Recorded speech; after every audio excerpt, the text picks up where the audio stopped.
Hello, everybody. Welcome. It's a big week in comics this hmm week. So, I'm Jason, I'm Andy. and we're with Infinity Flux Comics out of Chattanooga, Tennessee. So, as a comic shop, we get the comics before anybody else. And so, every Tuesday, when we're done bagging and boarding them, we divide up all the comics we want to read, all the ones we think people want to hear about, and we do this spoiler light review show. So what you're going to learn is we're going to tell you all the major things as far as like, is there a first appearance? Yeah, is there a major death? Is there a reason that a certain comic might be more collectible? But beyond that, we're going to tell you a little bit about the storylines that you won't read in just the solicitations. So you might know if this is a comic you want to read or hmm not, but we're not going to spoil every single thing. It'll still be fun and a delight to read it. Yep. So some of our first ones are out in front of us. We have piles of other ones we're going to go through, variants. It's a big week. Yeah. So what can I say? All right, without further ado, Andy, I have a feeling I know which one you're going to go over first. Yes, the one I've been preparing for. So, to begin with, Saga It's back. issue 55. Yes. And, I mean, this might as well, I don't want to say it should be a number one, but the hype around it is like a new number one because uh, we were just looking. Saga has been on hiatus for 3.5 years. Yeah. How crazy is that? I That's mean, that's nearly half as long as our store's been open, and I feel like the store's been open my entire life at this yeah, point. yeah. It's weird. It's coming back to, I don't know. It's like visiting family that you haven't seen in a long time. Oh, I remember you. Oh, look how you've grown and everything. It's really funny. So, I never thought you were ever coming back, Daddy. You I went for know. cigarettes 3.5 years ago. I know this. I don't know what the record is for like longest hiatus without a relaunch, but this is a pretty substantial one. But that is also felt within the story. So I feel like the things I need to talk about with this are one, how easy is it to jump back into this? I mean, 3.5 years. I've read a lot of comics since the last time I read Saga. There's been a lot of characters swirling around in this head that have temporarily taken the place of some of these. So how hard was this to jump back into? I will say, and I mean, shows you how good of a writer Brian K. Vaughan is. It was very easy. Now I don't even remember all the details of the last I don't know how many issues of Saga. I know The big the ending, big right? ending, the big Sad stuff that ending. happened, but I didn't remember all the little nuances or where, characters were at certain places. But that is okay because we are in a time jump now. Uh, like Hazel is 10 years older, about to be 10. Um, you can see on the cover some familiar characters look very different, and there's some new characters. That's all very well brought in without it feeling like almost an apology. It's not. It doesn't feel like sorry it's been so long. Here's these characters again. If you don't remember, it's all very natural how it's brought back in. It may take you a second to refamiliarize yourself with this world, the conflicts, the characters, and everything, but it does not detract from how enjoyable the story is. This is a super fun comic. This has all of the uh, trappings of what you remember and what you like about Saga. It's great dialogue. It's that super relatable characters in a very weird world. Super weird. This has the classic Saga page turn and then jaw drop. Like, I can't believe you just showed me that for good or for ill. This has some pretty shocking moments in it, some very heartwarming moments, and it's amazing how quickly it falls right back into step with how it was. I do. It's hard to say this is a new reader friendly because Saga is such a dense world at this point. Um, it is new reader friendly for a new reader who is willing to put in the effort. To willing to understand that and dig their way through this. So I would say this is definitely more for the returning reader. But even if you're a reader that maybe only read a few volumes of it and you're like, I'll get back to it, but this is coming out, so I really want to jump into it. I feel like you can jump into this. Some things may be shocking that have happened since then, but that is all treated in a really uh, well explained way that is doesn't detract from anything. So I'll say, you get into this. It is a fast read, even though it is a exercise issue for only $2.99, and you will be right on board for the ride again in Saga. Wow, that's $2.99. That's that charges from 3.5 years ago. And even back then, not a lot of comics were that. Yeah, So now we got Spawn and Saga at that price point. That's about it. yeah. I'm wondering how long that'll keep up. I feel like Todd McFarlane, it's like making a statement with that price as well. If that statement is just for this first issue, I don't know, but it's a great reintroductory price. So even if you are hesitant, I feel like that price is easier to be like, I'll try it out, and I think you'll like it. Fiona Staples' art is a welcome return. It is so good. There's a reason why she won awards for this series. It's back. It's great. So I highly recommend Saga issue 55. I don't know if I've highly recommended a book so far into its series and been on such a hiatus, but it's still a strong series. I'd also like to mention that if you're looking for this, whatever store you shop at, it probably won't be that hard to find, Mm-hmm. which is good. It's a reader book, and the reason is they over shipped it to us retailers. So occasionally, companies for whatever reason will decide, hey, retailers didn't order enough, or we just want to make sure a lot are on the stands. Mm-hmm. I think with this, Image wants to make sure everyone, people who maybe even fell off reading comics, who Yeah. fell off reading indie comics, if they walk back in the store, it's going to be on the stands, because I think they did an overship of what, like 25%? Yeah. So there's 25% more out there than people even ordered. And we ordered a healthy amount. So now we have a healthy amount plus. Yes. But that's good, because I Yeah. think people are going to seek this out for the rest of the month. We're going to have people wandering in who just heard about it relaunching. Yeah, coming so back. I think it's not necessarily going to be a collector's issue, but I think this is what Saga has always been. Even though it turned into the early ones were collectible, this is a series made for readers. This is for comic readers. There's even a great little note in the back from Brian K. Vaughan about, I hope you pick this up at your local comic book shop. I hope you've caught up on the trades that you got from your local comic book shop. So he's very much in supporting stores, and I think that's great.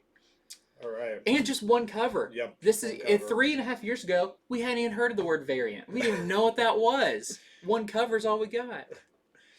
Okay, so I read Detective Comics issue 1050. So, as any comic would do, where you get to those big round numbers like 50s, they are treating this like a very special issue. See, landmark 1050th issue. Once you get above 1,000, that 50 doesn't sound like very much, but I mean, there's been a lot of those 50s within that 1,000. Yeah, it is. So this continues with the weekly storyline of Arkham Tower, which has been just a really great read. I can't believe how many people have signed up on Detective Comics over this read. Makes you wonder if maybe they shouldn't do more comics weekly, as long as they have a powerful team behind I think that's the key. So with this one, it begins by exploring a particular member of the Bat family. I'm careful not to reveal too much, even of the last issue or two, since this is weekly. But one of the Bat family members is in Arkham Tower as a patient. And this issue explores a bit of their history in comparing them to Batman, which is a really good opening. So you have a third character who knows them both, kind of going, this character is more like Batman than a lot of the rest of the Bat family, and here's why. I really liked reading about that.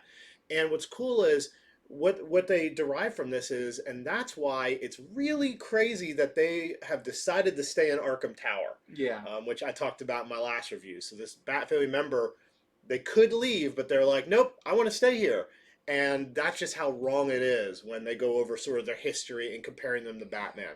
Of course, Batman is still away. This is a Bat family led book now until he returns. I don't know when he will. He's taken off for a while. But it's okay because it doesn't really suffer. You know, when you're in a Bat book, you're always under his shadow Yeah. anyway. He comes up enough, and it's really great to see these other characters come forward on their own, especially with what's going down in Arkham Tower, which you learn a lot more by the end of this issue. In fact, by the end of this issue, you're going to learn how are the patients so docile. You will learn what or who has a power over these patients. So that's a really big deal. That, of course, is sort of the wow moment at the end of this issue. So on top of that, we have two backup stories in this one. We have more on the House of Gotham story they've been telling, where Scarecrow is basically using orphans against Bruce Wayne, which is just a really messed up It's very storyline. bad. Yeah, in this one, Scarecrow gets in a fist fight with Tim Drake Robin, but Tim Drake Robin's like a kid, so he's like punching him in the face and stuff. But don't worry, Robin gets some good licks in too. Then there's another backup story that is a lead in to the new World's Finest series. The new Batman Superman World's Finest has a lead in story in this where something pretty shocking happens to Superman. Like already I see the hook for where the first arc of World's Finest is going to be. So you'll just have to read that for yourself. That's And most I can say. Yeah, and that's by Mark Waid Yes. and Dan Mora, which I feel like this is going to be a big one when Yep. it comes out. That's an excellent, excellent team. Mm-hmm. So, all right, we got some variants, some extra variants because of the 10,050th. But funny enough, they're all by Molina. He did all these variants. Wow. Yeah, so here's the first Molina variant. This is a connecting one, as you can imagine. I'll go ahead and pull up the second one. Oh, I have them in the wrong hands. Here's the other one. So you put them together, and that's a little too far together. You got the Waynes on the one side, and Alfred, Commissioner Gordon, sort of, you know, Batman's history, and then what he becomes later on. Then check out this Molina variant with the screaming Joker on it. Big old mouth. Yes. Flip top head. He has no trouble brushing those back teeth. And then here is the last Molina cover. Just sort of a very classic Batman, Batmobile, Robin, running off into the night cover. Okay. Well, my next one, I feel like all of my books come with like, let me explain this to you type things, but I think that's good. That's why we have what the show is about. because we have X Deaths of Wolverine.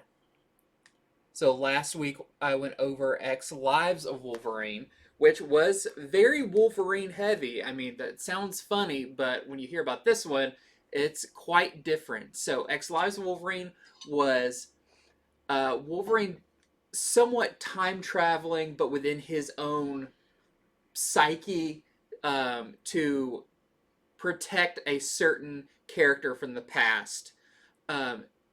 This book is going along the same time period, but elsewhere. So this, I would say, is more of a sequel to Inferno, the X-Men event that just ended a few weeks ago, because this picks up right afterwards. I will preface this by saying there's not a lot of Wolverine in this book. Very, very little Wolverine. It's funny that it's called that, and I get it a little bit when reading it, but these two books are less of a one-to-one pairing than I thought they would be. We'll see as we go on. They may interlock a little bit more, but this one actually follows Myra McTaggart right after the events of Inferno. She made her escape at the end of that after Mystique used a machine that removed Myra's mutant ability where she can kind of be reincarnated or whatever. So now Myra is essentially human and on the run because Mystique and Destiny still have unfinished business. They're not happy just doing that. They are going after her. They're going to take her out. So Myra jumps through a portal and is transported to Scotland. So this is mostly what this book about is Myra on the run from Mystique and kind of how she's going to hide from her, and a lot inside of her mind about how she's feeling, how she's kind of more humanizing her. I felt Inferno, she was like kind of portrayed as the big bad guy. This one you do feel a little sympathy for, but you get a lot of of her thoughts about everything that just happened. So the other big thing that is in this is a pod uh, emerges from Krakoa. Now, there's even I think Forge is talking about it and saying like that's not a rare occurrence here. Like Krakoa is a living planet; it moves, and mountains will come out of nowhere, and meadows where there wasn't some. But this is something new, and somebody is inside of it, and it is a very surprising someone. So you'll have to read it to see. But you know, there's this character on the cover, this Wolverine. But Wolverine is laying over here on this kind of pedestal thing with Cerebro on because that is going on in X Lives of Wolverine. So who is this character that comes out that looks like a new version of Wolverine? It's a very interesting issue. I really enjoyed it, especially after reading Inferno, but it is way more in the continuity of what's been going on in the X-Men. So there's a lot of surprise in this. I've got a lot of ideas about this series and what's it leading to, but I highly recommend it. I didn't know how well the two books were going to go, especially being weekly, and I'm into both of them. I think both of them are great reads. So of course this is going to have a ton of covers. Here's our A cover. Yep. I can confirm that after Andy was done reading X Deaths of Wolverine, he had a bunch of theories. He threw right out at me. Yeah. He's like, "Look at this cover. I have some theories." Yeah, So, there's even some. We'll see if the hints on the covers are maybe real or coincidence. So first off, we have a Jurgens variant. You see a lot of this techno-looking Wolverine. We have the Cobalt Stormbreakers variant. This one's interesting because they don't appear in this book, but it's a very nice cover. We have, this one is the Perel cover. You can tell they all want to get their hands on this new Wolverine design. We have the Bagley trading card variant. We have the Garson, of course, kind of collage variant. We have the Hans variant, really cool. And this one's funny. So this was called the spoiler variant. Now, you will see how I don't exactly think this is a spoiler because you've seen all of those previous covers. So the spoiler variant is the design of Wolverine. But he was pretty clear on all of those other covers with this new design. So I wouldn't necessarily say this is a spoiler as much as all the rest of the covers are spoilers. And then we have some incentives. So we have the 1 in 25 Yagawa anime style variant that we are selling to our customers for $15. It's a funny cover. And then we have the 1 in 50 Asrar cover. Really cool with Sabretooth there and Wolverine in his classic suit that we are selling to our customers for $35. okay, so another very hot book this week that I read and I'm going to go over now is Thor issue 21. So here it is. And this is the part 3 of the God of Hammer storyline, which is going to be a 5-part storyline. Last issue just blew off the shelves because it was the first appearance of the God of Hammers, which I'm not going to reveal who exactly or what the God of Hammers is yet. Maybe next show, enough time will have passed. But what I will say is, this issue, we get a battle between Thor and the God of Hammers, and while they battle, they talk. That's always my favorite thing in comics. It always has been since I'm a kid. Because that way you get the cool action, you get the cool moments, but at the same time, it moves the storyline along. Mm-hmm. So that is over half of this issue. What I was happy is I didn't want it where it's like, the God of Hammers is there, and then, oh, they're gone, and now it's just people talking about it. Mm-hmm. None of that. Donny Cates, it starts right at the end of the last issue. The battle starts. The discussion goes on. you will learn, without a doubt, if you thought you knew who God of Hammers was last issue, it will be confirmed this issue. Okay? But you will also get an origin on the God of Hammers, Hmm. as to how it came to be, who might have known about this before. But more than anything, you start to get to see a sampling of God of Hammer's powers, which are great. You get to see it do a few things where I guess it's more like a test. It's more like, hey, this thing happens to it. Can it cope with it? Can it deal with it? And then you get to see if it Hmm. can or it can't. Lastly, you get to see, is it able to really injure Thor and other powerful Asgardians? That's another thing that you get to see. So, a very eventful issue. Lastly, I'll say by the end of the issue, we may even learn who might have had an influence over this new force to have possibly even corrupted it in the way that Hmm. you see in the book. And it does lead back to some deep Thor history, but nothing obscure. We're talking like major Thor Yeah. history. So that's my little review there.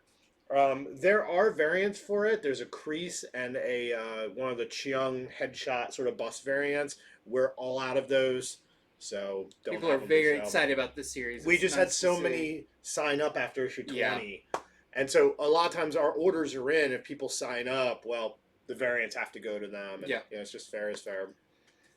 Okay, my next one is from DC. This is just a one shot. This is Superman and Robin. So this is by Pete Tomasi, who was the writer of Superman for a long time during the Rebirth era and the writer of Super Sons.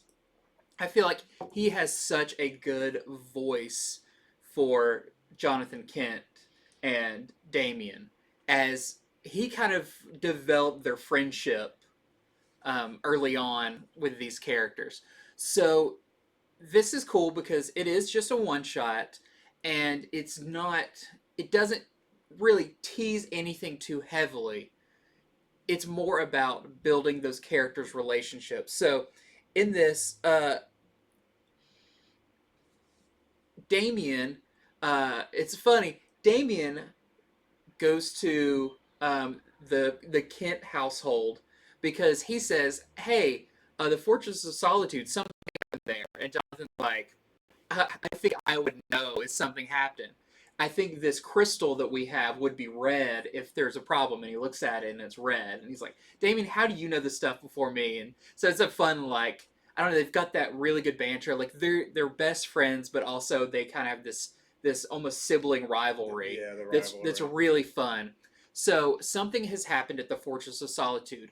What has happened ties back to Tomasi's run on Superman, specifically the Dinosaur Island story that took place during issues 8 and 9 of Superman. Which, if you haven't read that, that is a fantastic run, great stuff. Um, but there is an item in that that has actually occurred multiple times whenever Tomasi writes these characters that may be behind this. But you see Damien use the Hellbat suit. You get a ton of action, a ton of their kind of brotherhood fleshed out. They're fighting monsters, Nazis, everything. Like they threw everything into this. It is a very fun, kind of heartwarming friend story. It takes place during between issues 1 and 2 of Superman Son of Kal-El, and I don't know. I feel like this is some of the best I've seen Jonathan written. He even addresses that he's been gone when he kind of aged up, but he's still kind of a kid at heart.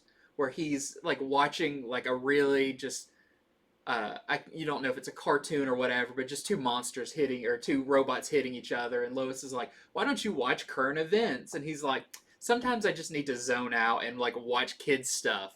And so it's a really good look at that too, how he's grappling with the age and everything. But I really enjoyed this issue. It was really fun. If you were a fan of any of the Super Sun stuff, you'll definitely want to read it. If you want more Jonathan Kent or Damien, this is great. It's just a one shot. It is $5.99. It's a little bit oversized, and I highly recommend it. All right, so I read House of Slaughter issue number 4.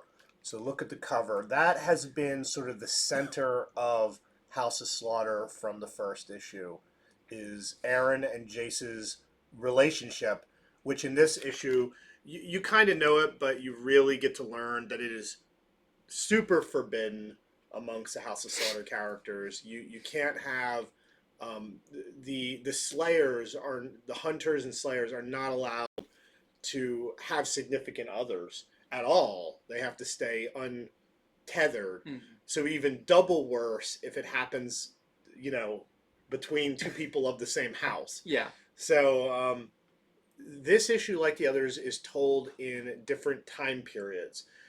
It's mostly told in 2, but there's actually even a third different time period in this one. And on top of that, we also get a flashback with Jace's origin. So a lot of things going on all at once, but told very clearly. I never felt like it was jumbled. Tynion's really good at doing the transitioning of one time to another in a way where the emotion carries over, where the feeling for one character here will either complement or contrast the new feeling that is going with maybe the new conversation they're in, set however many years into the future.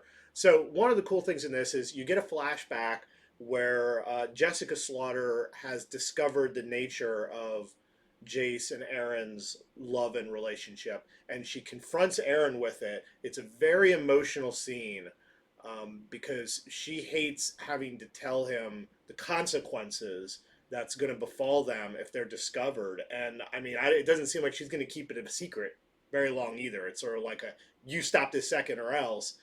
And Aaron has to relay to her what he cares most about. As much as he cares about the House of Slaughter, this is something even bigger for him. Now that's the flashback. Then we go to present day where, Aaron has been hunting Jace. And if you read the previous issues, you know that it isn't as simple as them just fighting. They're way too deeply connected for that. And it almost seems like the fight's not going to happen. Well, in this one, the fight does happen. Aaron says, okay, enough. I am here to do my job. You have hurt me, and so the house is the thing I care more about. You get to see where that goes.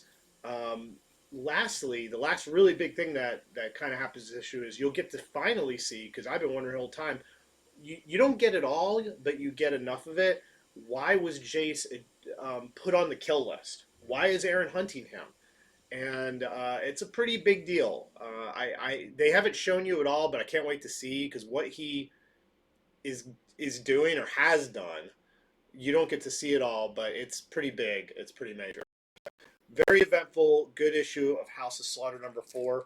We've got the blank variant. Then we have the Deladera variant. And then there's a 1 in 25 Deladera Virgin variant we're selling to our customers for $20. And then there is the 1 per store variant we're selling for $15. Which is just a virgin copy of the other cover. It's really nice on the virgin copy, though, because it's hard to tell on the regular one what is above them.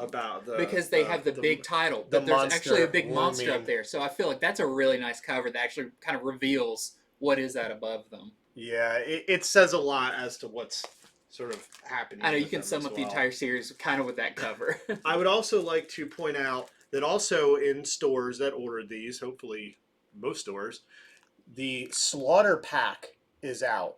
So this is Something is Killing the Children 1 through 6 with new covers by David Mack. It is $39.99.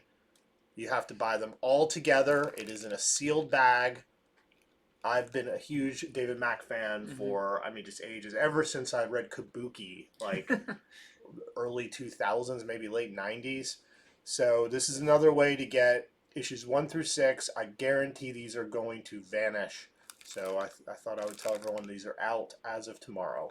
And they are doing like a Slaughter Pack 2. They're doing a 2 and a 3. Yeah, so and that's it. So that's going to be get the first one because you'll want to Yep. get all of them and you don't want to miss Yeah, out. you'll get the first six. Then after that, you get the next arc of six, and then the third one is the third arc Mhm. of six. That's awesome. Okay, next up is the the cutest and saddest book on the market, Stray Dogs, Dog Days. This is number 2. It's only a 2-part little mini series for Stray Dogs, but uh, I mean, every time you dive into a new Stray Dogs book, it's a joy and a horror. So this one, like with the first one, is some short stories about each of the dogs. Like before, the short stories begin with kind of a missing dog poster, which is very sad because then you read the story about that missing dog, and you see kind of uh, they're not all how they were captured or taken or anything. They're all from kind of different um, points in the stray dog story. So some of them, the dogs are still with their owners before the horrible thing happens and they're taken. Some of them take place at the house where the evil man lives, and you see kind of their interactions with the other dogs there. And some uh, take place after. So I think this is a really good bookend to the entire Stray Dogs series. You actually do get a story that is a really good ending to the horrors that took place in Volume 1 with one of the dogs, specifically the Dalmatian. But there's a really interesting story because this kind of predator guy goes after women who have dogs. And you see how one of them wasn't even one he planned on, but was kind of one dog did a really good job fighting back and prevented that from happening. So you get some really heroic dog moments, some really cute ones. This is a great one. Again, not for kids, but such a well told story. I really hope that Stray Dogs continues after this. There's no like to be continued or anything like that. There is teases for what the creators are going to be doing next. One of them does involve an animal, specifically a rabbit, that I'm very interested in. But this, I think, is not necessarily a must read if you're a fan of Volume 1, but it is a great rounding of the entire story, specifically with the final story in this issue. So, great issue, Stray Dogs, Dog Days number 2. So you showed me it's sort of like an ad for an upcoming one they're going to work on Yeah. with the rabbit. Mm-hmm. So that would be kind of first cameo Yeah. of that rabbit character. Yeah, if that ends up being another, Stray Rabbit series, then we'll see Stray Bunny. But yeah, some really interesting stuff teased, and I'm on board now for whatever they do. We also have the variant. You know which movie this is?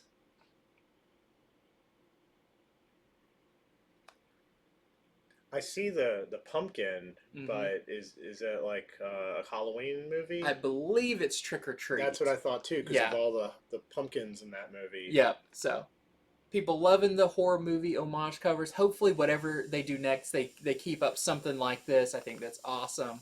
So, Stray Dogs, Dog Days, number 2. Okay, so let's see. Next up, I read Batman Catwoman Special. So this is a one shot. This is more than double size. This is like at least triple size. And it was a very good read. It's written by Tom King. So this, we get an extended Catwoman origin story. And by extended, I mean Catwoman's origin has been told many times.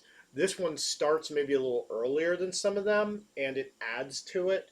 So, starts with her as a baby, but it has a part I've never seen before. I think it is definitely new that links her to Bruce Wayne a little bit earlier than we've ever seen. It's nothing like super significant. Yeah. It's not like, she was in his classroom behind him kicking his chair or he was pulling her pigtails or anything. But it does link them a little bit earlier on, which is cool. I like the expanded origin thing. And from there, we go through her life. And I mean her entire life. That's what this is. It starts with her as a baby. shows the things she had to do growing up, her being an orphan, her turning into a criminal, her becoming sort of an anti-hero, meeting Bruce. Then it goes into the stuff we've seen in the Batman Catwoman series where they're a couple, they have their child. It goes into her become their kid becoming her own superhero, and it goes all the way to where she's a widow and to her death. I Mm. mean, we get the whole thing, but this is in Tom King style. Yeah. You know, if there's someone who's good at writing something like that, it is him. If there's a writer out there who's good at picking those like poignant moments where you somehow feel like you didn't miss so much in between, Tom King really is good at Mm-hmm. that. So really good issue that was very tugging at the heartstrings, especially the end of it. That's what that is. Now, the last third of the issue is not a typical comic story. It is it's dedicated to Jean Paul Leon, Mm-hmm. who passed away back in May. And there's a lot of art by different artists. Some of the art like kind of talks about him. It's a lot of Batman, Mm-hmm. Catwoman pictures, but there's a backup story that he did with the Question, and that's in there as well. So just a lot packed into it, more than I expected. Yeah, this was actually supposed to come out a long time ago, and then he passed away, and they said we want to now kind of dedicate this to him and add more to it. So that's probably why you have the triple size feel of Yeah, it. yeah, it really is, and there's a lot there. So there's also some essays in it by different people about him. So real cool issue, and here we have the variant cover by Lee Weeks. I really like that variant.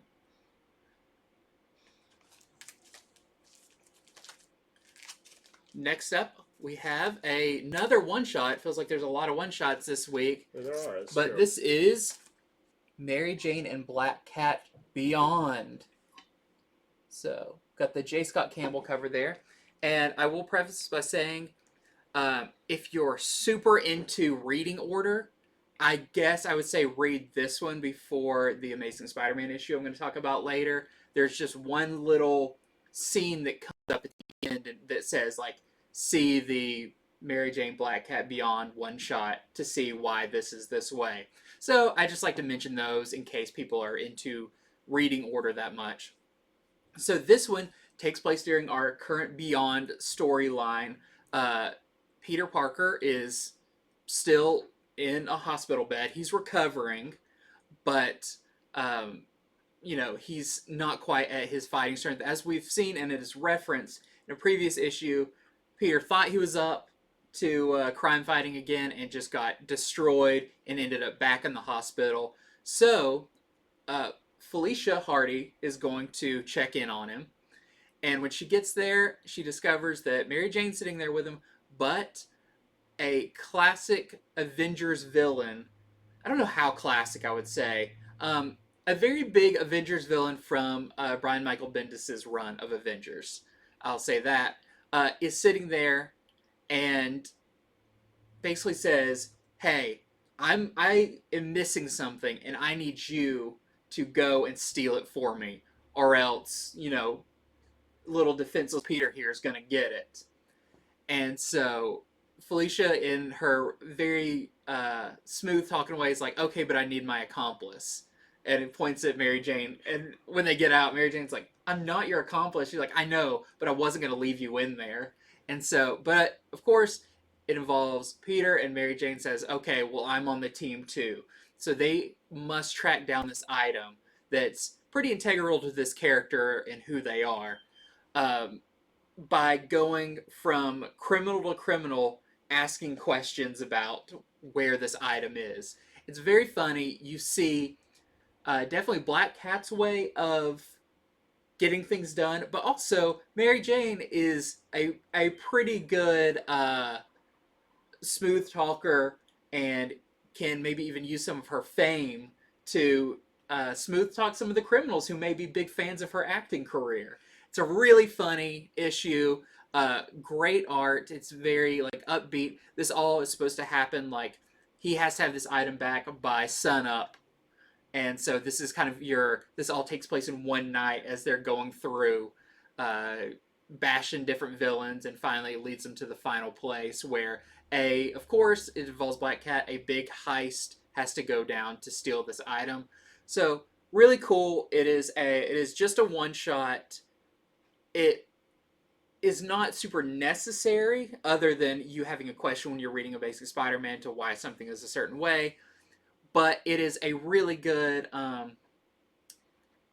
conversations and relationship thing between Black Cat and Mary Jane, because they both love the same guy, but also they're kind of friends. They're kind of I don't know. They have respect for each other and everything, and you get some really poignant moments between the two of them. I thought it was a really fun issue. I'm very happy they did it because it's a lot of fun. It's a great addition to the Beyond story.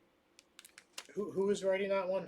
This is by Jed McKay. I thought so. Yeah, writer for Black Cat. Yeah, so of course it's good. Of course, Black Cat has great dialogue. Yeah. He has such a voice for Black Cat, and just smarmy without being unlikable. Like she's probably smarter than you, and she knows it. So great. Our A cover is by J. Scott Campbell, and we've got a few variant covers. So this is the CF Villa cover. We have the Humberto Ramos cover. We have the Peach Momoko cover. Unfortunately, they do not have a Spider-Man motorcycle in this issue. We have a Phil Jimenez cover. And lastly, we have the 1 in 25 Zetro variant that we are selling to our customers for $15. All right, so another very hot Marvel book out this week is Black Panther #3. In fact, all I had left to even show is this Gary Frank variant, because people keep signing up on this series, which I'm not surprised. I mean, I've talked about how cool the first 2 issues are. Like, this has been probably one of my favorite Black Panther series I've read in ages. They've restarted them many times over the years. However, so let's start out by saying this. The backup story, there is a 10-page backup story, which is making this one fly off the shelves right now as people hear about it. It stars a new Wakandan hero. His name is Tosin Oduye. So he is a younger Wakandan man. You get to kind of see his origin story of him growing up. He very strongly disagrees with the way Wakanda has been run in the past, because up until lately, Wakanda has been a kingdom. Black Panther is their king. Now they're trying to do this democratic thing where he is more of a figurehead king. And it seems like that's what Tosin is more all about. But it just stands out to me, and I think it's standing out to everyone, that they gave him this 10-page backup story. I mean, it is not that he's just like a little side character in it. It's him. It's that's a significant amount of the book. Here is this new character. He is going to be important. I really believe that. I think they're setting him up for big things. So that's why everyone's running out to grab this issue. Now let me talk about the A story, which was also really, really good. I just had to get the spec stuff out of the way there. So in this story, Black Panther and his current traveling companion, they go off to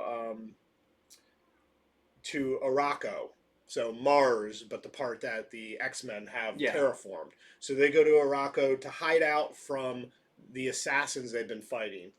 Of course, that's what T'Challa says he's doing, and that's pretty much what this whole series has been: is how sneaky is T'Challa, but not in a mean way. Like, he's trying to run his kingdom with all these other powerful, people and places on the earth that he has to contend with. So they go to Mars, to Araco, and of course he's like, yeah, I'm just hiding out here. But that's not all he's doing there. Now, we've already seen he has these sleeper agents. That's a lot of the premise for this whole series, is T'Challa has secret sleeper agents all over the place. And we're not just saying with villains. I mean, he's got like secret people in the Avengers, in Shield, in Hydra. It's kind of shocking, like stuff where if he gets found out, he is going to have everyone angry at him. So my question to you, because I know y'all haven't read it yet, more than likely is, does he have somebody hidden amongst the X-Men on Mars? You will have to read it to find that out. I'll give you a hint because I think some people's brain will go one way. I'll give you a hint. It's not Storm. Okay, it's Yeah. nothing that simple. Because everything he's doing is much more calculated to where if he gets found out, the people who you think he's friends with, they are not going to be happy. And I think that's where this is all going. I think Yeah. he's about to be in a lot of trouble. So really cool issue of Black Panther #3, great A story. Then we got the 10-page backup story with a brand new Wakandan hero. Some big stuff this week. Yeah. So yeah, that's it because that was the variant cover. Yeah, it's a great variant though. Gary Frank Yeah, doing some stuff at Marvel now is a big deal. that is pretty cool. Yeah. Okay, next up for me is one I'll only speak about briefly just because we're a little bit into the series. I mean, and I've spoken a lot already about everything else. This is DC versus Vampires #4 of 12. So we're getting kind of into the meat of the series. Of course, by this point, we have vampires in the Justice League. We have vampires in the Legion of Doom, and no one trusts in each other, especially Batman. I mean, when the only things that you can really tell if it's a vampire or not is if they have fangs, and Batman's not getting up and personal with anybody. If someone gets near him, he's just going to fight him. So that is kind of a big part of this issue is kind of the who can you trust, and even if they say they're good, are they really? There's some really fun stuff with Zatanna and Constantine, and there is a pretty major hint to who may be the ruler of the vampires by this point. It's someone I kind of suspected from the beginning, mostly because I was like, if I was writing this, who would I make a vampire? And I don't know if that's going to be kind of a red herring in this, or if that character is going to turn out to actually be the leader of the vampires, since the other one was killed. But another fun issue. I'm enjoying the ride of this one. No big like first appearances or anything, but definitely a fun issue. And of course, we've got this. May be hard to see because it's very dark. This Matina cover. Matina is always challenging our cameras. I know. The glare on the paper is brighter than the cover with Vampire Wonder Woman. All right, so I have to say this was probably my personal favorite read this week. Of course, I'm going to be reading a lot of stuff Andy reads later on, so this is of the things I've read. This is Peacemaker Disturbing the Peace. It is a one-shot comic all about Peacemaker. So first off, this is a black label DC book, meaning that they can get more darker and gruesome, which makes complete sense for Peacemaker. And it is written by Garth Ennis, who, I mean, he's just built to write a character like this. But he's built to write a black label book. Yes, yes. And, you know, right now we have the hit TV show. Like, DC has a legit hit on their hands with the Peacemaker show, as good as it is. Well, if you've been enjoying the show, if you like the last Suicide Squad movie, this will not disappoint either. This is a Peacemaker origin story told from the mouth of Peacemaker. So this is there's an army doctor. She seems like she's a psychiatrist doctor. They don't really go into who she is exactly. She has sort of a clandestine meeting with Peacemaker because he has requested a new team. He needs a new team for some reason. His last team, they're dead. He needs a new one.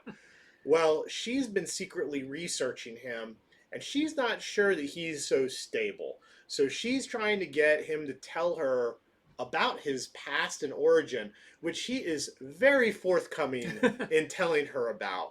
And you get to see it. You get to see all the art to it, from his childhood, his parents' death, his step-parents' death, his other caretakers' deaths. I mean, his past is just littered with tragedy, death, and suicide. Um, but I'll tell you, like, amongst all of it, amongst all the stuff that he has to endure and go through, he always keeps his own brand of integrity in place. But it is not the integrity that we would commonly think. You know, it's definitely he's not a bad guy, but he does bad things for what he sees as his own ends. By the end of the issue, you'll also get to learn, if you don't already know, why he calls himself Peacemaker, and it's grim. It's a grim reason, Mm-hmm. but it goes along with his own code of honor. This is some great writing from Garth Ennis. The story just pulled me right in. You have to be down with a dark story and a dark character, though. It is not as wacko crazy as Batman Reptilian was, which I thoroughly enjoyed in its own way. With this, Ennis keeps it very on the rails for who this character is. I think it's very true to him, but it's very inventive. Yeah, I mean, Ennis, he just still has his great writing chops, and he really shows it off in this one shot. I highly recommend it for anyone who has enjoyed that character in anything. Mm-hmm. So, we've got some variants here. Here is the Ivonov variant. Then we have the Perio variant. And lastly, this one is the one that makes the most sense for this book when you read it, the Brown variant. I'm excited to read that because I've just started the show, but Really good. Really good one shot. Like I said, it's probably my favorite read of the week. good. I'm excited. Okay, so next up is Gunslinger Spawn number 4. Now we've had more and more people get on this series, on all of the Spawn series, so we're actually completely out of the variant cover, which is a really nice Matina cover. But this could be my favorite out of all the Spawn series, just because I feel like it's got some of the most energy and the most I don't know, just the classic Spawn fighting monsters. But this issue is cool because Spawn has a long history with the Clown, but Gunslinger Spawn has never met him before. So you get to see their first meeting, which is really cool. But also, why is there the Clown and Violator, two separate entities? They previously were the same person. But a lot is explained in this one about the stuff. Of course, it's a Todd McFarlane book, so he likes to refer to previous issues. I think every issue has multiple C issue whatever, but something happened, and now there are multiple versions of Clown and Violator that you'll have to read to see. But it was a great issue. Like I said, really kind of high energy, fun action, but a lot of like explaining about kind of the current state of the Spawn universe. So really good issue with Gunslinger Spawn number 4. All right, so I read Death of Doctor Strange number 5. This is the finale. This is the last issue of this miniseries, which is all about how Doctor Strange was murdered by somebody and how a younger version of himself, I mean, this is like issue number 1 stuff now, so I can certainly talk about it.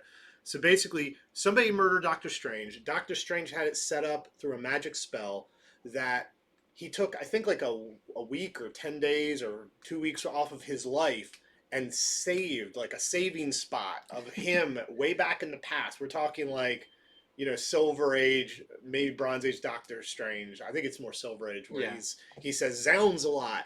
Well, anyway, upon his death, that version of him appears and has to solve this mystery of who killed him. But he doesn't know all the things that have happened, all the changes, because this is a very different Doctor Strange than the one these days. Mm-hmm. So this is the finale of that, where this younger Doctor Strange, he has to, we learned who the killer was last issue. He has to defeat the killer. He has to team up with yet another sort of unlikely, oh wow, you're here ally. Mm-hmm. And then they have to go up against the three mothers and the Pettigreen child. They're the main villains. They weren't necessarily the killers. I'm not going to say that, but they're the main villains that were let loose when the Sorcerer Supreme died, and they wiped the floor with the Avengers. So now this younger Doctor Strange and his new allies have to come together to try to fight them. And what I'll say is, by the end, a new Sorcerer Supreme rises, and it looks like they're going to get their own comic. Mm-hmm. Um, so I think it's just called Strange. Yeah, coming up. Yeah, that is correct. So we have this one variant. This is the Mooney homage variant. Of course, this is an homage to the first appearance of Doctor Strange, which is funny because he's not even on the cover of that issue. But it was his first appearance. Shows you how behind I am. But I just read #1 of that book, and that is a great read. Of Death of Doctor Strange? Yeah, I really like kind of his breakdown of like why he used to talk different and all of that. It's fun to see the kind of the nod to how comics have changed over time and how the characters have kind of evolved and become a little bit more relatable and everything. Okay, my next one is, we only have a variant for it to show off, but this is Devil's Reign #3. That's the Cheung variant, right? Yep, this is the Cheung head sketch variant, which, I mean, these are awesome. I've loved all of these. But this is, of course, Devil's Reign. Kingpin has kind of not declared war on superheroes, but as mayor, he has made being a superhero illegal. It's kind of an evolution of the what do they call it? The Kamala Act. Kamala's Law. Or Kamala's Law. Act. Yeah, it's kind of a expansion of that to now not only teen superheroes, but nobody can be superheroes in New York. So that has put the Avengers and various other heroes not on the run, but kind of went undercover to try to figure out what to do to fix this. So this issue is really cool. It actually begins with Ben Reilly, who was caught by some of the mayor's people and is being kind of interrogated about, one, like who he is. I feel like they're asking him all the questions that people have always wanted to ask Spider-Man, like, who are you? And Ben Reilly has that Peter Parker wit that is very frustrating to the people talking to him. But it's also funny too, like they unmask him and they're like, I guess that's what Spider-Man looks like. And it's like, man, you caught him on the wrong day. But some of the Fantastic Four, the ones that aren't in prison, are not having this. So this kind of shows that the heroes are trying to kind of group up to protect each other. And Ben Grimm and Human Torch have something to say about Ben being taken in. But also we have Luke Cage, who is now running for mayor against Kingpin, which is a very cool idea. And you kind of see, he has one of his campaigning speeches where he's talking to the public about kind of what his ideas are and how can he do this when superheroes are outlawed? How can he run? That's all kind of explained in this as well. And it was revealed in a previous one that a very horrifying, mind-controlling villain is working with Kingpin and helping to sway people's votes in his favor. But also, this character, or maybe his family, is behind why Kingpin can't remember some of the stuff that's kind of made him so angry in the first place with all of this about he used to know who Daredevil was and all of that. It's a great issue. There is a lot of, the art by Chichetto is super cool. But also, it's really easy to follow. I really liked, with these stories, sometimes there's a lot of characters going on.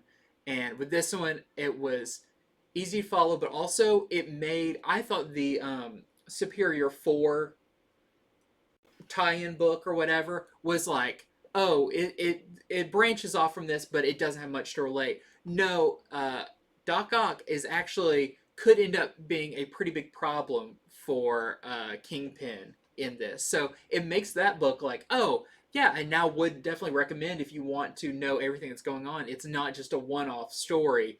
It is tied in with the big thing, which I think a really well-done event book does. It actually does make its tie-ins important. So great issue. I'm really enjoying Devil's Reign and all its tie-ins. So we've got the other variant, the Bagley connecting variant with this one. Some of the Fantastic Four on it. But also, I wanted to throw this one in there as well, just to talk about it real fast. This is Devil's Reign Winter Soldier, which is a very interesting issue because Kingpin also has a file on Winter Soldier.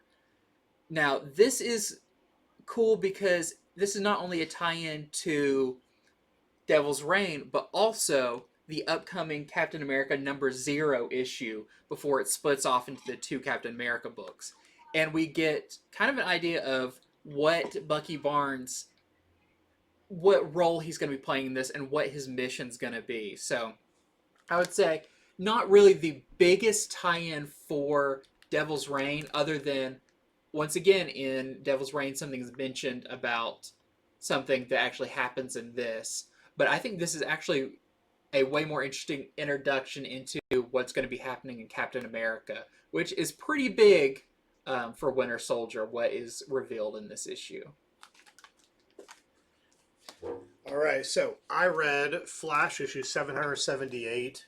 I'm sure anyone who's watched the show knows I'm a big fan of the Flash book over the last lot of issues. It's just a really wild, self-contained book that's really cool. It's very fun reading about Wally West as well, because he's our Flash. So it has been revealed over the last few issues that the main villain that's kind of behind a lot of the problems that have been going on is Eclipso. Now, Eclipso, he is an A-level villain. We never see him really, but he's very powerful. And of course, one of his powers is that he can control people and turn them evil. So, last issue, the Justice League Dark was turned on Flash while they were all just hanging out. So this continues that. So it's Flash having to fight off, Wally West Flash having to fight off the Justice League Dark.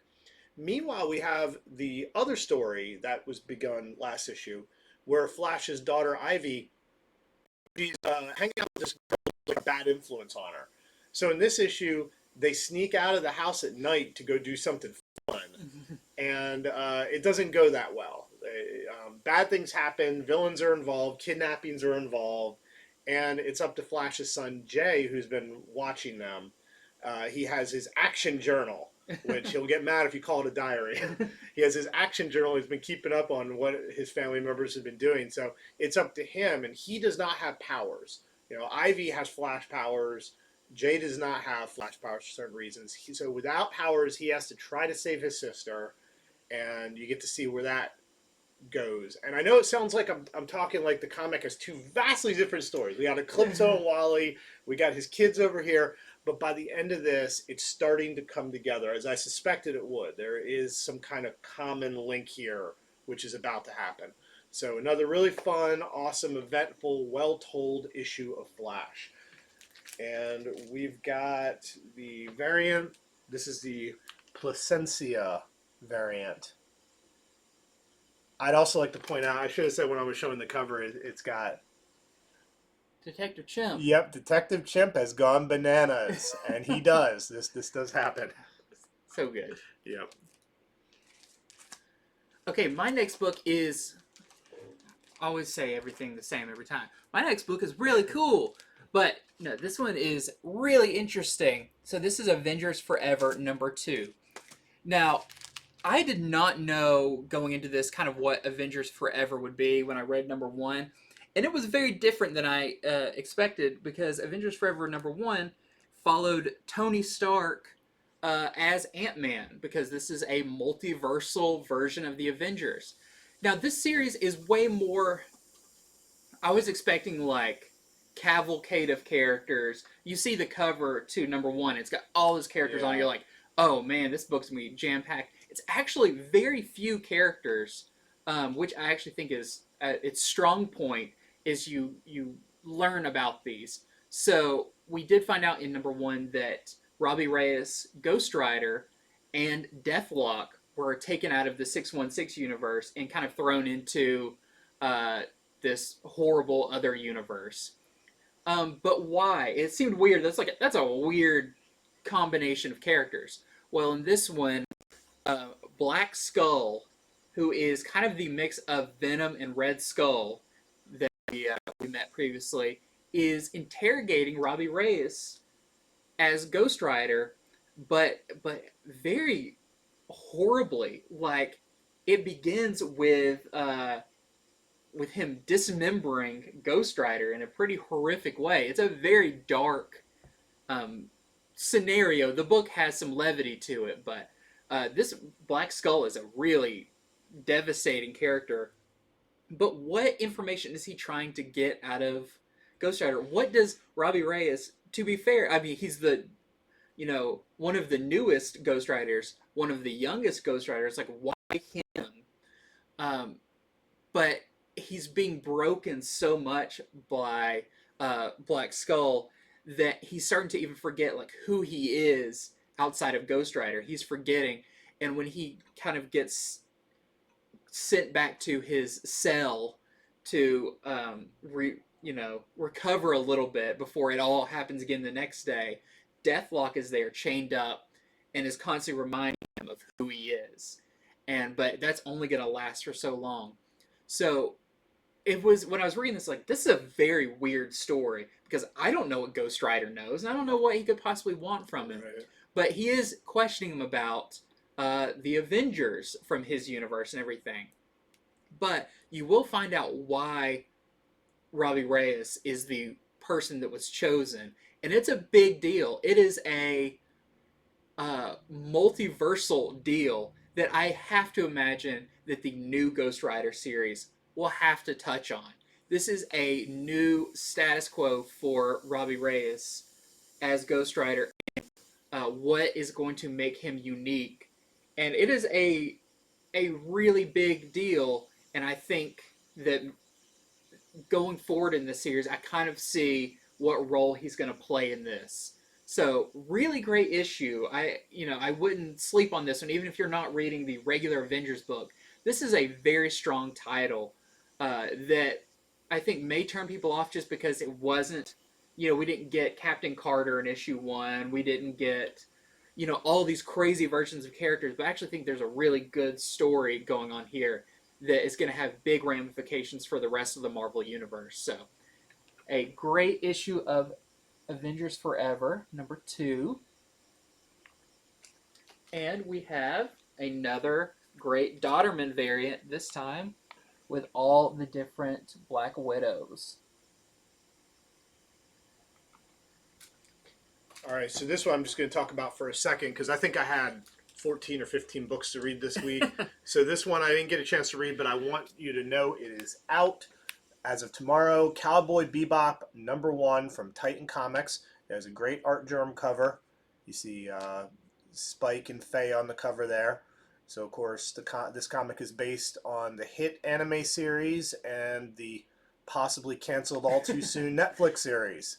But, hey, fear not, because, just because it's not on Netflix doesn't mean that you can't read new adventures with these awesome characters. I watched the anime way back when it came out, and I thought it was awesome. So, I'm happy that the comic continues on. It marches on. We also have a variant for that. This is the Snow variant, showing Spike.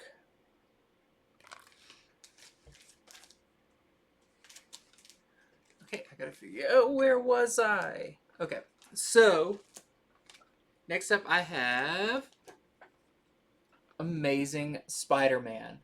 Now, I really like this issue. Yeah, Black Cat, she just gets around these days. Black Cat gets around, and some of this is referenced, like I said, in the Mary Jane Black Cat one-shot. Not too heavily, but it is nice that they're kind of working in tandem, where it feels like this is all part of the shared universe. So, one of the great things about this coming out so often is you do get some issues that don't have to carry the weight of the entire story. You do get some more fleshing out of things. And in this one, it is Peter Parker's recovery. Now, he tried to go out on his own, like I said before, and it did not go well. Well, this time, his costume has been taken away from him by Mary Jane because he is not worthy of wearing that. They can't have Spider-Man going out there, especially when Ben Reilly's out there and the Beyond Corporation is cracking down on other Spider-Men. So, who is going to get him back up to speed? It is going to be, on the cover, Captain America and Black Cat are going to retrain Peter Parker to be Spider-Man. And this takes place over the course of many days. Like, it kind of keeps a counter in the top of how many days. But one of the really great things about this is the dialogue between these characters that you don't really see, like Black Cat talking to Captain America, and how much do they know of each other? And Peter Parker kind of being like, this is a weird group I find myself in, but he is going to get trained, and with it, we get a return of a classic fan favorite Spider-Man uniform that is very cheap to cosplay, we'll say. It may use a brown paper sack. So that's really fun to see as he's kind of getting used to web swing and everything again, but he is not up to 100%. But one of the great things in this too is Black Cat, even though she's working with Captain America and everything, she has her own fun ways of training, and it may involve she might just commit a crime just so Peter Parker has something to work on. So it's a great issue. There's also some stuff with Ben Reilly, as something has happened where Ben Reilly has lost some of his Peter Parker memories. You know, he has all the memories of Peter Parker up until the time of the Clone Saga, but something's missing, and the Beyond Corporation is trying to figure out what it is. And so he actually is put through a test. Can you name all of these Spider-Man villains to see if he's forgotten any of them? It is very funny. It points out a lot of weird flaws with Spider-Man villains, like Venom, Vulture, and one other character. And he's like, are these in alphabetical order? She's like, no, it's just a weird coincidence that he has so many that start with a V. But great issue. And in the end, there's going to be a meeting of characters that I'm very interested to see kind of what information is imparted on each of them. So another just fantastic issue of Amazing Spider-Man. This one is by Zeb Wells, and the art is by Carlos Gomez, who was the artist on Amazing Mary Jane, which I'm always happy to see him back on a Spider-Man book. We have a variant for it as well. This is the Smith variant. All right, so I read Wonder Girl #7. So I've got bad news and good news. The bad news is this is the last issue of Wonder Girl.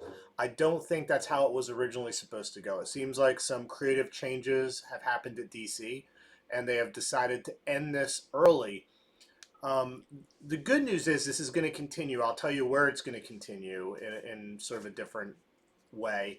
And I'll also say, so Justice League 75, they're going to be killing off all the Justice League. Mm-hmm. Maybe Wonder Girl is going to get another restarted series as Wonder Woman. Mm-hmm. I don't know. And that wasn't for she sure. called Wonder Woman in Future State? Right. So, she's had that title in the future. Correct. In Future State, she definitely was Wonder Woman. So I just wanted to present that because I know a lot of people have been reading this, really digging it. The art is just look at the cover. There's so much style in the covers to this, in the art. The story has tried to tackle a lot at once. Mm-hmm. That's what I would say.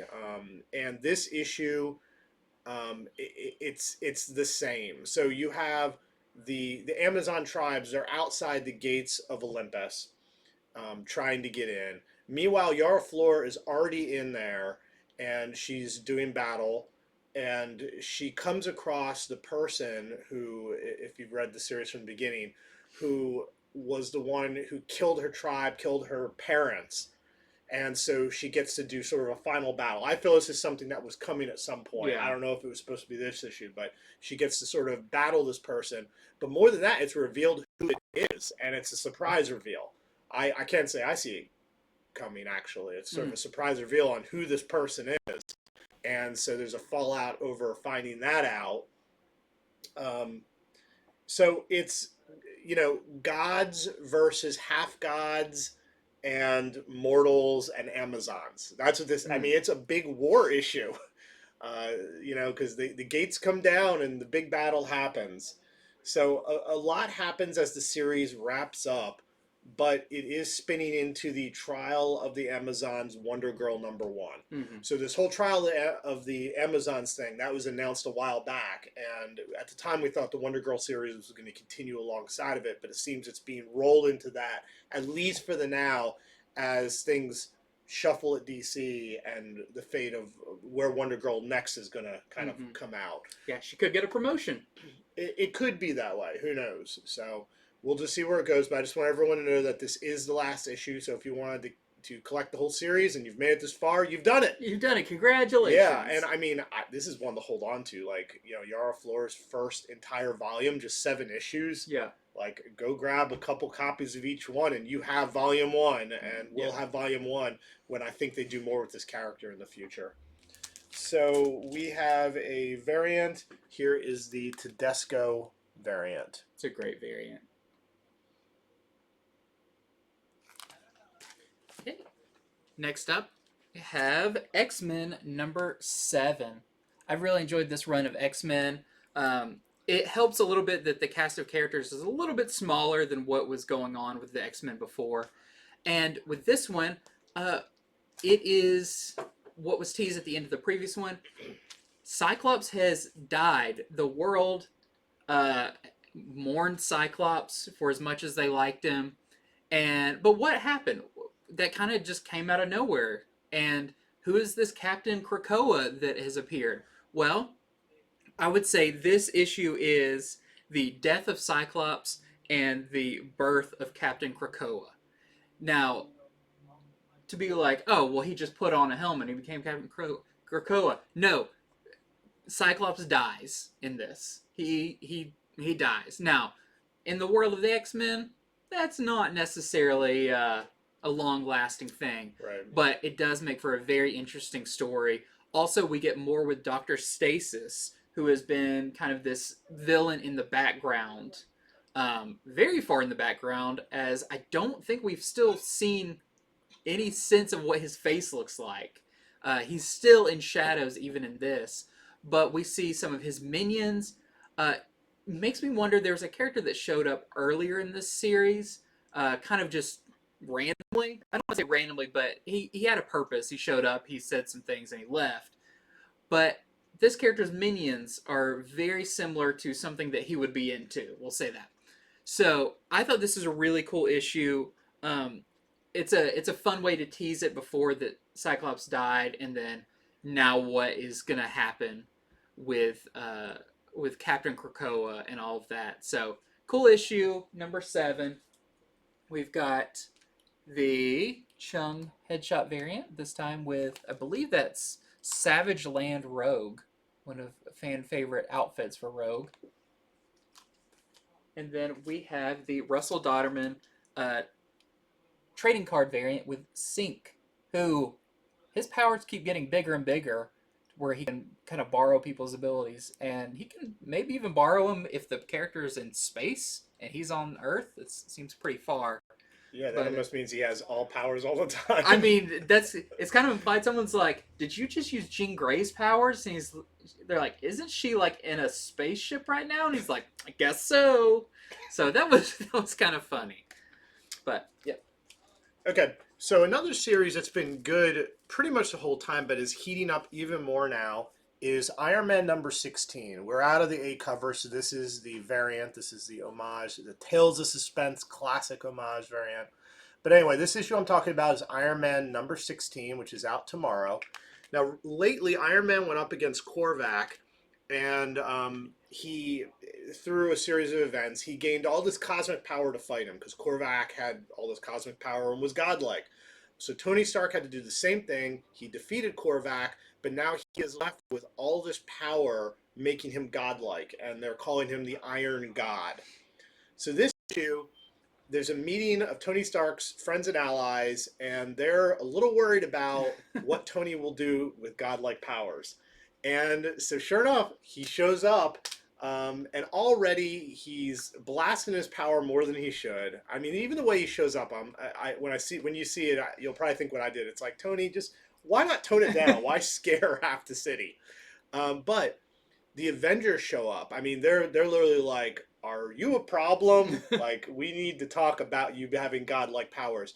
So this is all really interesting to me because I thought he was just going to have the power long enough to beat the villain down and that's it. But no, they're going on with this storyline, which is really interesting.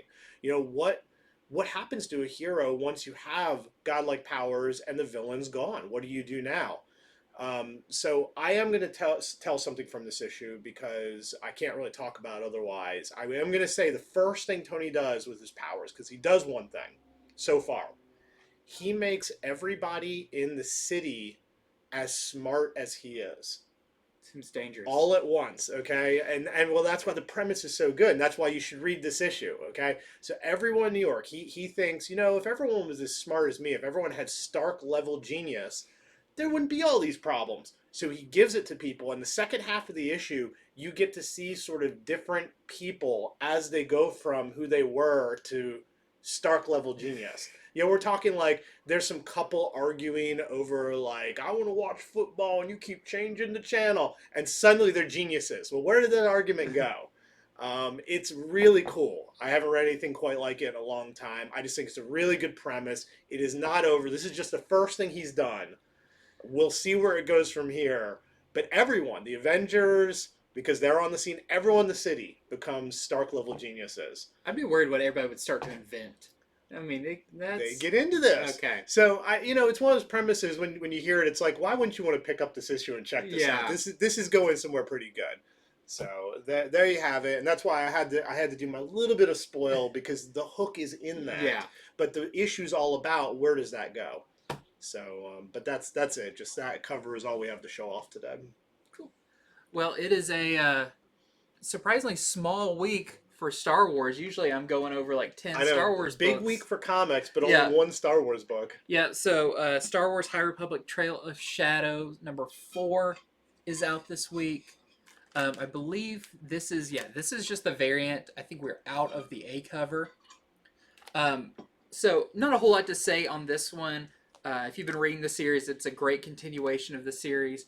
But I will say, for my big Star Wars readers out there, if you are reading the comics and the novels and everything, getting all of the High Republic goodness, and you have not finished reading the latest novel, this does spoil a pretty major event that happens in that. So, may pick up this issue if you haven't finished the book yet. Set over to the side, wait till you read that, and then come back to it. You'll be glad you did, so you're not super spoiled on a big, kind of the big event of the most recent novel. I mean, that is some deep knowledge there that you're telling people. If you're reading the book, don't read the comic yet. That's some wild crossover you're doing. But I feel like awesome. That's the way the High Republic is structured. Is like, you can read just the comics or just the novels or whatever, but if you're really trying to take it all in, you're invested in this and you don't want something to be not even spoiled, but it's like kind of seeing the end of the movie in like a trailer and being like, oh, dadgummit, well, I know what's going to happen now. So, yeah, that's my PSA on that issue of High Republic. Okay, so I read Harley Quinn issue number 11. And the cover says a lot for this one. Like, this is a very classic situation. It's like the writer's like, Harley needs to go through some of the classic things that all heroes, since the silent movie era, have had to do. And in this, she goes up against a train that has been hijacked, and there are bombs on it, and it's going to hit an innocent who is tied to the tracks. I mean, that just has to happen. Every hero has to save somebody. Does someone have a twirly mustache from a runaway train? I mean, that's classic. No, her villain Keepsake, who keeps coming back. He, of course, is at the root of this, and it's not all resolved. This is definitely something where this is the first part of it. So a lot of cool story on how did this happen, the setup. A lot of humor to it, as with any Harley book. All that's in there, so the premise. I'm telling you, it's pretty cool. But I want to talk about my favorite part. Harley, while she's doing superheroing, she always has so much to say, and sometimes that's even better than the action. And in this, she goes into her favorite Terminator movie of the franchise and why, and her favorite movie heroines from back in the day that have inspired her. That was probably my favorite part of the issue, is hearing Harley's take on all that. Huh. So That's cool. yeah. And of course, we have a wonderful Derek Chew variant. Harley sticking her tongue out at you. Very punk rock style. Okay, and I think my last one is for Marauders Annual #1. So, Marauders is over. Well, not really, because there's going to be a new Marauders #1. This is a really good issue, but I would say, most impactful if you've been reading the Marauders series. This is more of a setup to the new Marauders series that's going to start with Marauders #1 coming up. We get introduced to what the team of that book's going to be, because it has shifted a little bit since the original Marauders #1. Their yacht that they were cruising around on has been destroyed previously in Marauders, so they address that as well, what's going to be their transportation and everything. We meet this, I believe he's a new villain, Brimstone. He's here on the variant cover. Now, he looks real menacing, but I have to say he may be more talk than actual villainy. You have to read it to find out, and he could come back. You never know. I wouldn't say at this point this is a must-grab first appearance of a big new villain. He may come back. He may not. We'll have to see. But this does have, kind of in the last few pages, something that happens that's kind of like, you see a thing and then it's like, you want to see what's going on with this? Read Marauders #1 coming up. So that's why if you enjoyed Marauders, maybe sometimes you skip the annuals, you'll want to get this one. Or if you're planning on reading the new Marauders series, this is a great one to get, because there's literally like a thing that they show that's like, this is going to be what the new series is about. So I think that's pretty important about that. I show it off. There is the design variant. This is the 1 in 10 Baldeon variant that we are selling to our customers for $15. All right, so I read Robin #10. So last issue, the Lazarus tournament was over, and Robin just suddenly is transported, sort of like back in time, to see sort of the history of the Al Ghul family. And I was worried when I'd read that one. I was like, oh, I hope you get back to the characters that he was with, like Flatline and all them.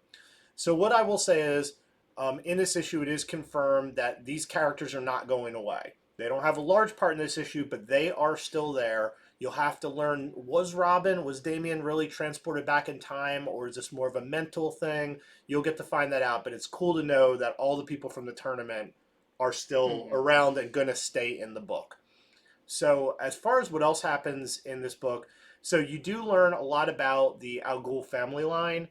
Previously, it was learned that Mother Soul, who held the tournament, is actually Damien's great-grandmother. It happens when you have a Lazarus pit in the family. You can stay young. But on top of that, there's one other defining feature of all of them, and that is the Lazarus pit has a demon within it. And that has affected Ra's al Ghul. It's affected the great-grandmother. Well, the question kind of gets posed in this, is it inside of Damien as well? And so you'll have to read the issue to find out. So a lot on the history of the Al Ghuls, both Ra's al Ghul and his mother, and how it may relate to Damien. I think that's going to be big stuff, because we know the Shadow War storyline coming up deals heavily with the Al Ghul family. Yep. So I also just want to show that there is also issue 3 of Monster Kill Squad is out tomorrow. This is from Bad Idea. This is not the last one. Their issue 4 is still to come after this one, and of course it has a backup story, a surprise backup story, as all the Bad Idea stuff has. And also out tomorrow is Pirate Queen #4. This is the finale to Pirate Queen, so that one is over, and again, it has another surprise backup story. And I believe that is it for this week. Wow. As far as the ones that we had the time to go over and read, of course, there's always more books than we can go over out every week. But we try our best to hit the ones that we really think people want to know about. So we mostly get a lot of compliments on the length of our show. A few people are like, wow, your show's long. But I mean, we just went over like 28 books. Yeah, and all of these, we're like, we have to say at least something about these. We have to let people know these are coming out and to go look for them. Yeah, we do this show. We try to help out anybody who is into specking or the value of comics, but really it is more a reader show on, here's why you might be interested in this. Or if you fell off on this, there's a new storyline going on. Maybe that one hooks you. Like I talked about Iron Man 16, what's going on. I mean, I assume some people are going to hear that and pick it up and haven't been reading the ones before it because the new storyline sounds really cool. So we hope we have done our job in telling you about these books without spoiling too much. And if you're watching on YouTube, hit subscribe. We just hit over 1,300 subscribers. I'm very proud of that. I think for a comic channel, that's very, very good. Onward and upward. We're going to keep doing these all through 2022. So we will be back on Friday with Comics from the Future, where we talk about comics that are on last call, last chance to order them. Until then, have a great week. Hit your local comic store, read some comics, and thank you for watching.